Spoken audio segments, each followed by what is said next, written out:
أعوذ بالله من الشيطان الرجيم.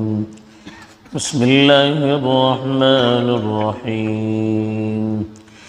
ولو أنا كتبنا عليهم أن اقتلوا أنفسكم أو اخرجوا من دياركم ما فعلوه إلا قليل منهم ولو أنهم فعلوا ما يوعدون به لكان خيرا لهم وأشد تثبيتا وإذا لآتيناهم من لدنا أجرا عظيما ولهديناهم صراطا مستقيما.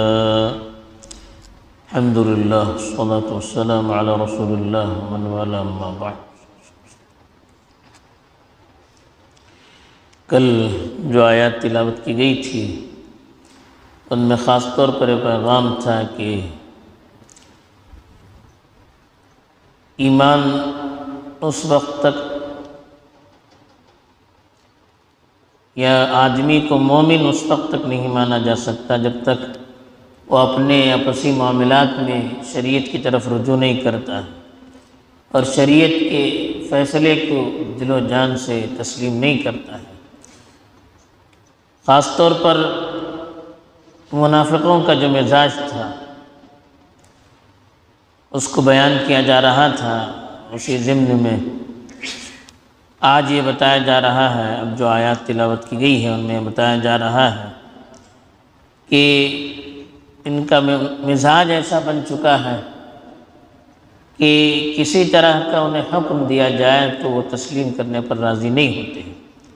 حالانکہ اگر اللہ کی باتوں کو مانا جائے تو ہر اعتبار سے اس کے فوائد ہی فوائد ہیں. چنانچہ ارشاد ہے وَلَوْ أَنَّا كَتَبْنَا عَلَيْهِمْ، اگر ہم ان پر یہ فرض کر دیتے ان اقتلوا انفسکم کہ اپنے آپ کو تم قتل کرو، او اخرجوا من دیارکم یا اپنے وطن سے تم نکل پڑو، ما فعلوه الا قلیل منہ، تو ان میں سے تھوڑی تعداد ہی اس پر عمل کرتی. وَلَوْ أَنَّهُمْ فَعَلُوا مَا يُعَدُونَ بِهِ، اگر وہ لوگ جو ان کو نصیحت کی جاتی ہے اس پر عمل کرتے لَكَانَ خَيْرًا لَهُمْ، تو اس میں ان کے لیے بہتر تھا. وَأَشَدَّ تَثْبِيتًا، اور ان کی ثابت قدمی اس سے بڑھ جاتی. وَإِذًا لَآتَيْنَاهُمْ مِن لَدُنَّا أَجْرًا عَظِيمًا، اور تب ہم اپنی طرف سے انہیں اجر عظیم سے نوازتے. وَلَهَدَيْنَاهُمْ صِرَاطًا مُسْتَقِيمًا، اور یقیناً صحیح راستے کی طرف ہم ان کی نگہبانی کرتے ہیں. یہاں اللہ تعالیٰ ان سے کہنا یہ چاہتے ہیں کہ آپ کو جو حکم دیا جاتا، جو حکم دیا گیا ہے وہ یہ ہے کہ اپنے معاملات رسول کے پاس لے جائیں. خاص طور پر منافقین کو خطاب کر کے کہا گیا کہ اپنے معاملات آپ اللہ کے رسول تک لے جائیں اور ان کو حکم بنا کر ان کے فیصلوں کو تسلیم کر لیں. اتنا تم سے کہا گیا. اگر اس کے مقابلے میں تم سے یہ کہا جاتا کہ تم اپنے آپ کو قتل کرو یا اللہ کی راہ میں اپنی جانوں کو قربان کرو، جسے بنی اسرائیل کو حکم دیا گیا تھا اللہ کی نافرمانی پر جب بچھڑے کی انہوں نے پرستش کی تھی، تو ان سے کہا گیا تھا کہ فَاقْتُلُوا أَنفُسَكُمْ، تمہاری توبے کی قبولیت کے لیے شرط یہ ہے کہ تم اپنے آپ کو قتل کرو. وَإِذْ قَالَ مُوسَىٰ لِقَوْمِهِ يَا قَوْمِ إِنَّكُمْ ظَلَمْتُمْ أَنفُسَكُمْ بِاتِّخَاذِكُمُ الْعِجْلَ فَتُوبُوا إِلَىٰ بَارِئِكُمْ فَاقْتُلُوا أَنفُسَكُمْ ذَٰلِكُمْ خَيْرٌ لَكُمْ عِندَ بَارِئِكُمْ فَتَابَ عَلَيْكُمْ. کہ اس وقت کو یاد کرو جب موسیٰ نے اپنی قوم سے کہا کہ تم نے بچھڑے کی پرستش کر کے اپنے اوپر ظلم کیا، اپنے پروردگار کی طرف رجوع کرو اور اپنے آپ کو قتل کرو. تو تو یہی چیز تمہارے پیدا کرنے والے کے نزدیک تمہارے لیے بہتر ہے اور وہ تمہاری توبہ کو قبول کرے گا۔ تو یہ اللہ نے بنی اسرائیل کو بتایا تھا، کہا کہ اگر تم سے بھی یہی کہا جاتا کہ اپنے آپ کو تم قتل کرو، یعنی بالفرض تم سے کہا جاتا او اخرجوا انفسکم، یا اپنے آپ کو اپنے وطن سے نکال کر باہر کر دو، یعنی وطن چھوڑ کر چلے جاؤ، ما فعلوه الا قلیل منهم، اللہ نے کہا کہ ان کی تھوڑی سی تعداد کے علاوہ اور کوئی اس کو کرنے کے لیے تیار نہیں ہوتا۔ تو سخت اگر حکم دیا جاتا تو تھوڑی تعداد مانتی، اکثریت نہیں مانتی۔ تو اتنا سخت حکم تو تم کو نہیں دیا گیا، تم سے کہا گیا کہ اپنے معاملات رسول اللہ کے پاس لے جائیں، ان کے فیصلے پر دل و جان سے راضی رہیں، اس کو کرنے کے لیے تیار نہیں۔ اگر سخت حکم دیا جاتا تو تم کیا کرتے؟ اللہ نے فرمایا کہ وَلَوْ أَنَّهُمْ فَعَلُوا مَا يُعَظُونَ بِهِ، وعظ کہتے ہیں نصیحت، اگر جو ان کو نصیحت کی جاتی اس پر وہ عمل کرتے، یعنی اللہ کے رسول صلی اللہ علیہ وسلم کو وہ حکم بناتے، آپ کے فیصلوں پر راضی رہتے، تو لَكَانَ خَيْرًا لَهُمْ، اس میں انہی کے لیے بہتر تھا، انہی کا فائدہ تھا۔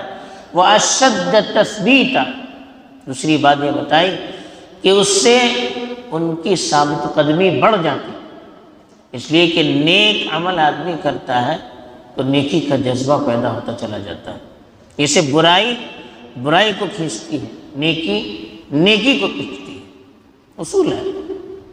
جو آدمی جس چیز میں دلچسپی رکھتا ہے وہ دلچسپی بڑھتی جاتی ہے۔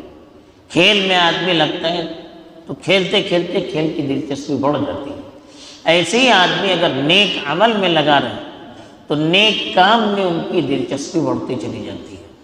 ایمان میں پختہ ایمان والا کام کرتا ہے، ایمان کے لیے قربانی دیتا ہے تو ایمانی کیفیات بڑھتی چلی جاتی ہے۔ وَإِذًا لَآتَيْنَاهُم مِّن لَّدُنَّا أَجْرًا عَظِيمًا، کہا کہ اگر وہ اس طرح کرتے، تیسرا فائدہ یہ ہوتا کہ ہم اپنی طرف سے بے انتہا اجر سے انہیں نوازتے، جو اس طرح کرتا، اللہ کے فیصلوں کو مان لیتا، اللہ کی نصیحت کو قبول کر کے اس پر عمل کرتا، تو ہم بے انتہا بڑے اجر سے انہیں نوازتے۔ اور چوتھی چیز بتائی وَلَهَدَيْنَاهُمْ صِرَاطًا مُسْتَقِيمًا، یقیناً ہم صحیح راہ کی طرف ان کی رہبری کرتے، صحیح راہ انہیں دکھاتے۔ یہ فوائد اللہ نے بتائے، کس کے فوائد؟ اللہ کی بات کو ماننے کے، اللہ کی نصیحتوں کو قبول کرنے کے۔ ایک تو ان کے لیے اس میں خیر اور بہتر ہوتا، دوسرے ان کے ایمان کی پختگی بڑھتی چلی جاتی، تیسرے اجر عظیم سے اللہ تعالیٰ انہیں نوازتا، اور چوتھے سیدھی راہ کی طرف اللہ ان کی رہبری کرتا جو اللہ کے احکام کو مانتا۔ تو اللہ کے احکام کو ماننے کے اندر اتنی بڑی تاثیر ہے کہ اللہ تعالیٰ اس سے صحیح راہ بھی دکھلاتا ہے اور اعمال کے اندر اضافہ بھی کرتا ہے، یقین کو بڑھاتا بھی ہے، دین پر مضبوطی اور ثابت قدمی عطا کرتا ہے۔ اور دوسری بات یہ بتائی کہ آدمی کو اپنے وطن سے محبت ہوتی ہے، یہ کوئی بری بات نہیں ہے، اس لیے کہا کہ اگر ان کو اپنے وطن سے نکلنے کے لیے کہا جائے تو وہ نکلنے کے لیے تیار نہیں ہوتے۔ تو وطن سے محبت یہ فطری چیز ہے، لیکن اگر دین کے لیے اس کی بھی قربانی دینی پڑے تو اس کی قربانی دینے کے لیے بھی تیار رہنا چاہیے۔ یہ ان سے مطالبہ کیا جا رہا ہے۔ بہرحال اللہ تعالیٰ کی طرف سے جو کہا گیا کہ اللہ کی بات ماننے میں دنیا کا بھی ہر طرح سے خیر ہے اور آخرت میں بھی ہر طرح سے خیر کے وعدے ہیں، اور صحیح راستے پر قائم اور استقامت کے ساتھ رہنے کی خوشخبری بھی ہے۔ اللہ تعالیٰ صحیح سمجھ عطا فرمائے اور اپنی باتوں پر یقین کر کے اس پر عمل کرنے کی توفیق دے۔